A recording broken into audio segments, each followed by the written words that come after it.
Hey, this is Joe from Citrus County Porch Life, bringing you a new part of my Citrus County Porch Life series. It's a review of fantasy and science fiction stories, novels that I have read.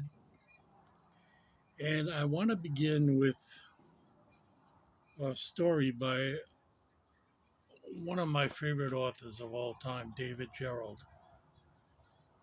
When I was a kid, I was very much into science fiction after having read Jules Verne and other authors. And I come from a big family, 8 boys, 2 girls, and it was very difficult to find any kind of space of my own. So I lived in short story books that I read, took out from the library, and then eventually, when I got some part-time jobs when I was in high school, I would save enough, and I didn't go out and go crazy. I subscribed to magazines, science fiction magazines. So I was very much into fantasy and science fiction. I liked hard science fiction. I liked all the genres that were developing. Say from 1965. I would have been 15 that year, and along came a story. Came out in 70 or 71, I forget exactly, when Holly was one. Harlie. I won't go through what that stands for, but it's a computer. It's kind of like HAL in 2001. And I was, the name of it was When Holly Was One, and it was by David Gerald. Now, here's the guy right here. I took the label off, David Gerald. And it was a coming of age story of a computer. And I identified with Holly so much when I was a kid because I was growing up a poor kid with not much, but with an insatiable curiosity about everything around me. And I just loved that story. I read it so many times, and it just, it's one of those. There was only one other story. It was a story, The Crow in the Castle, another coming of age story about two teenage friends on the cusp of turning 16 and getting their driver's license, where their whole world would open up. And it was kind of a mystery, detective, chess thing, all the things I liked. I like mystery, science fiction. I had taught myself chess, and I read that first. It came out in 1959. I think I read it in 1960. And I have read that every single year since 1960. So I've seen, and I considered them my friends, those two kids. Like, they'd be guys I'd ride around with on a bicycle on a Saturday afternoon. At first, they were older because they were almost 16. I wanted to be 16. And they had this detective agency, and they go through a mystery about hidden diamonds and chess sets. And it was just perfect for me. And I visited it each year, and now I see it from the perspective of an old man looking at friends that I knew so many years ago. And it's a good feeling. But I'd like to get into this story. David Gerrold was invited to a Star Trek convention in a town called, um, let's see, I wrote it down, now I can't find where I wrote it. In Bellaria, Italy, which is just south of Venice. And through his experiences there, I guess he had a great time. Some of the characters in the story are people that he met at the conference, the Star Trek conference. And he wrote this story, The Night Train to Paris. It's a short story. This magazine has novellas, novelettes, short stories. It has departments. But this particular issue is from January, February 2013. And I came across a seller that was, he sells old science fiction magazines. And I figured I'd pick up a few, and I got this one. And lo and behold, it's got a story by David Gerrold.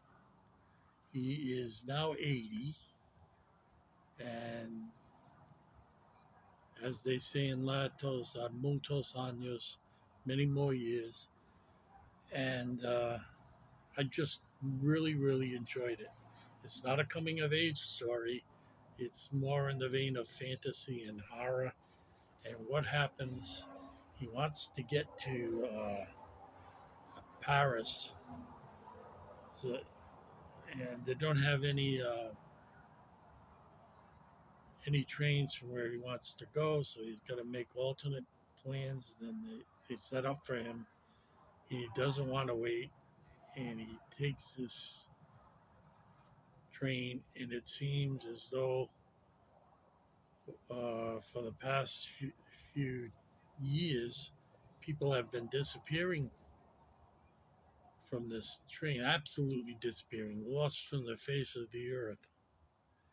And he comes to know this story by a guy on the train, Claudio, who befriends him. And it's wonderful. It's absolutely wonderful. And to think that it all occurs in such a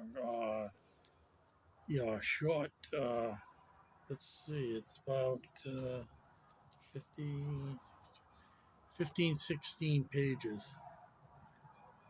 Uh, yeah, it just reminds me of what a great writer David Gerald is and how much I really do like him.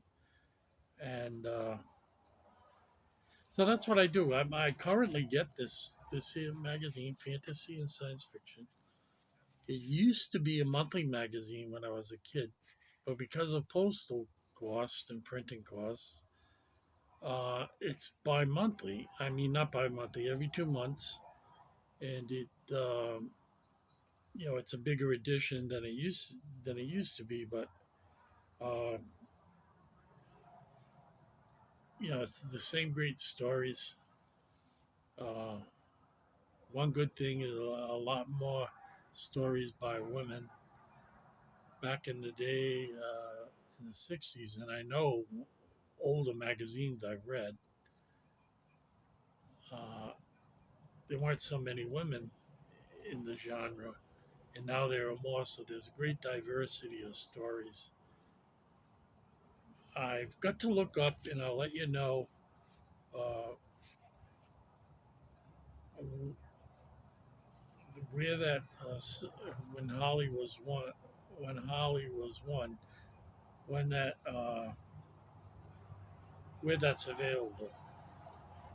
Because it may be in short story collections. I'm sure it is. It was nominated for awards, and yeah. And so I get analog, I get Asimov, I get fantasy and science fiction, and I also like mysteries and murder mysteries. So I get Alfred Hitchcock, and I get another magazine. I can't think of it now, but if you find this in any kind of compilation, of fantasy and science fiction stories. I'd say it is a great read. And I don't have it on my tablet, this Kindle that I'm recording this on.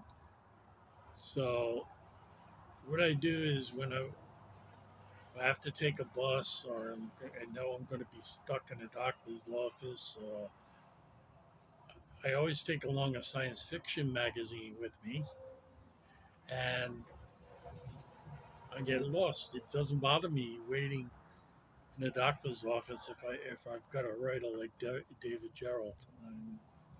What more can you ask for? And this immediately drew me in. It, it's not one where you're reading 5 pages and saying, "What is this guy talking about?" You're immediately drawn in.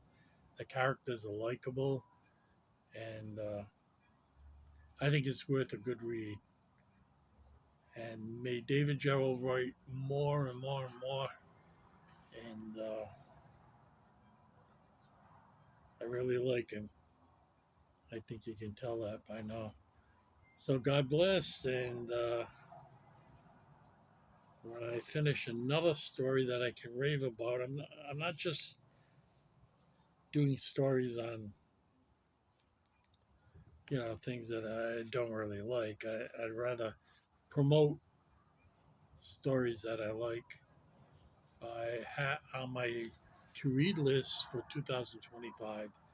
I have quite a few fantasy and science fiction novels, but I also, as I said, I love short stories, and I'd like to slip them in between and promote that. So I'm not sure when I'll do another one of these, where when I find a story that I really enjoy, but it'll be a regular feature on Citrus County Porch Life, where you can come for anything you want. No, it's just so. We will see you again, and read. If you're bored, read. If you're not bored, read. See you next time.